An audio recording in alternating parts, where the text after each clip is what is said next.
Constitution of India in its Part 18 from the Article 352 to 360 provide the emergency provisions which enable the central government to meet some urgent need or to meet some abnormal situation effectively and enable the central government to take the extraordinary measures to protect the sovereignty, unity, integrity and the security of the country.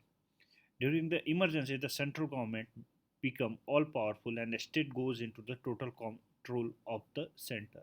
इसका मतलब जो unitary जो federal form of the government है, जो framework of the federal form the government है, ये shift कर जाता है यूनिटरी सेटअप में एंड जहाँ पे central unit, both the central government and the parliament, get the overriding power over the state assembly and the state government. That is, in the term of the legislative competence, the parliament would get the right to legislate upon the state subject or the subject mentioned in the state list of the Schedule 7.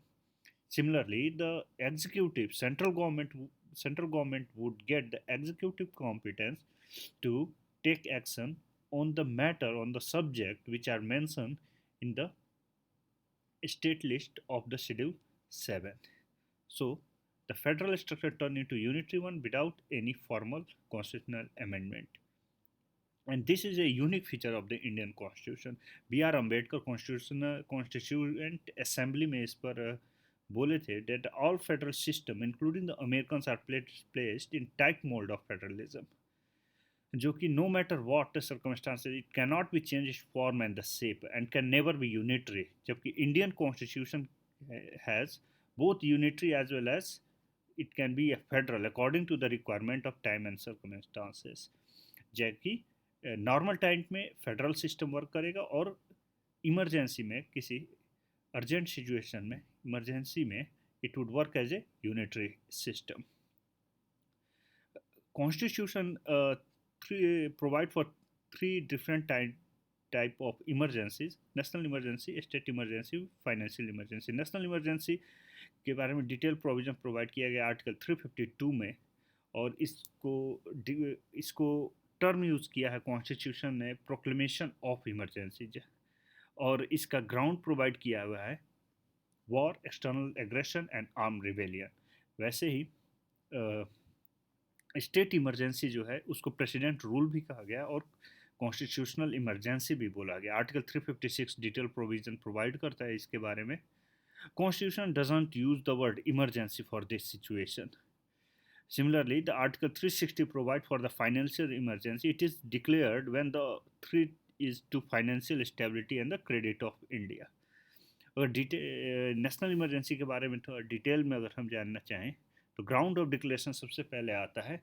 Constitution provide करता है 3 ground for the declaration of proclamation of national emergency and they are war, external aggression and armed rebellion. These grounds are mentioned in Article 352. President can also declare the national emergency if he think that or he is satisfied that there is imminent danger of war, external aggression or armed rebellion. Similarly, President can issue different proclamation on the ground of war, external aggression and armed rebellion or imminent danger of thereof.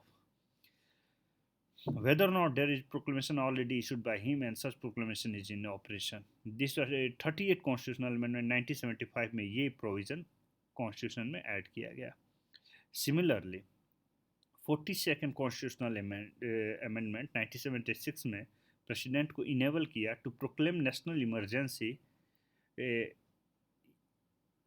या तो पूरे country में या किसी part में, मतलब particular एक limited area में भी नेशनल इमरजेंसी को डिक्लेयर किया जा सकता है if the such kind of danger are only prevailing in that limited area and the remaining part of the country would work very normally into a federal setup. Further, original constitution ये जो 3 ground of declaration है इसमें arm rebellion की जगह पे provide किया था internal disturbance, लेकिन 44th कॉन्स्टिट्यूशनल अमेंडमेंट 1978 में आर्म रिवेलियन को ने से इंटरनल डिस्टर्बेंस को रिप्लेस कर दिया गया। अब थ्रू क्यों ये रिप्लेसमेंट किया गया था? इंटरनल डिस्टर्बेंस जो टर्म है, इसका इंटरप्रिटेशन बहुत वेगली, बहुत ही वाइड फॉर्म में किया जा सकता है. So this ground provide extra a very wide range of power to the central government to declare the national emergency.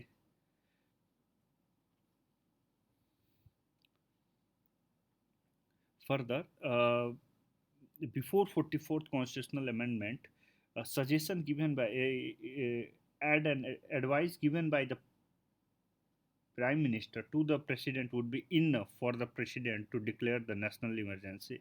But the 44th constitutional amendment provided that such ad and advice would be given by the cabinet, and even that in the written form to the president. Then only president would declare the proclaim the national emergency.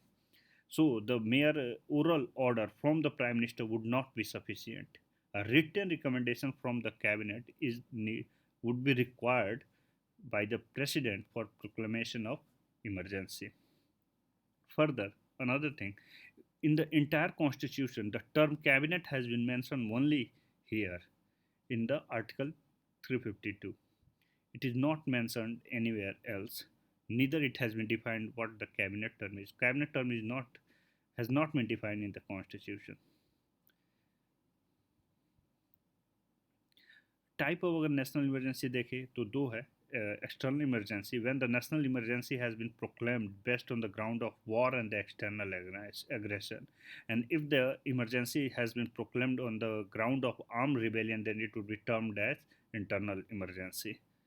Further, the emergency provision, the national provision for the national emergency provided in the Constitution has been amended three times.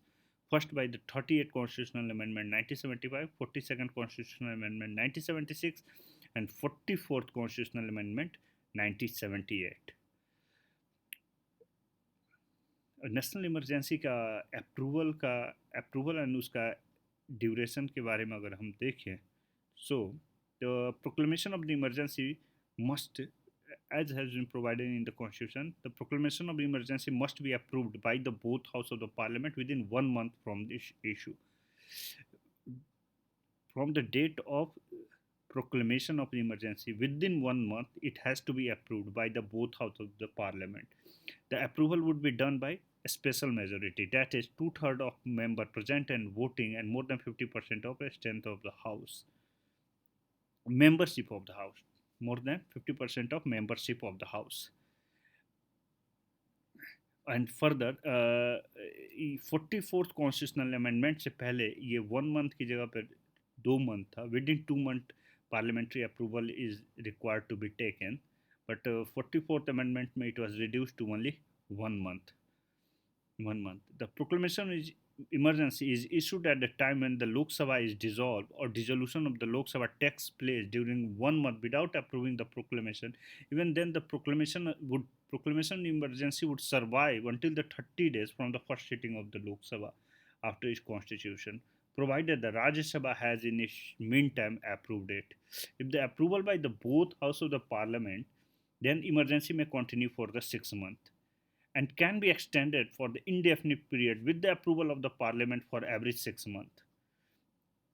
मतलब एक बार approve हो गया national emergency by the both house of the parliament, then it would continue for the 6 month. And if the approval are again taken, it may be extended for another 6 month and keep going on for the indefinite period, provided the intermittent parliamentary approval is being taken. This provision for the periodic parliamentary approval was added by 44th Constitutional Amendment 1978. So before this amendment, a situation like the once the parliamentary approval has been taken, then the proclamation would continue to be in the force till the time president do not revoke it by another proclamation. In other word, once the parliamentary approval has been given, then the parliament would have no say in revoking the emergency.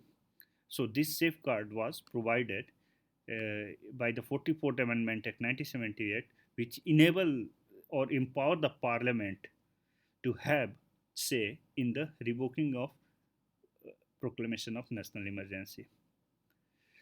That is what it has been written. Before that, the emergency, once approved by the parliament, could remain in the operation as long as executive desired. However, if the dissolution of the Lok Sabha takes place during the period of 6 months without approving the further continuance of the emergency, then the proclamation survives until the 30 days from the first sitting of the Lok Sabha. And after its constitution, provided Raj Sabha has meantime approved its continuation. Further, ये approval of approving the proclamation national emergency and continuance must be passed by either house with the special majority, that is majority of membership of the house and two-thirds of member present and voting. ये special majority 44th constitutional amendment से पहले the parliamentary approval for the proclamation of emergency was to be taken by simple majority, but after this amendment the required became to the special majority. समझ रही हो? Revocation of the proclamation.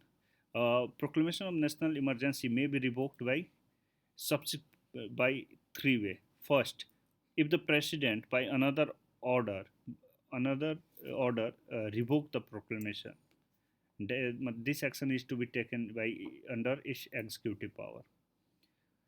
Another, president must revoke the proclamation if the Lok Sabha passes a resolution disproving its continuation.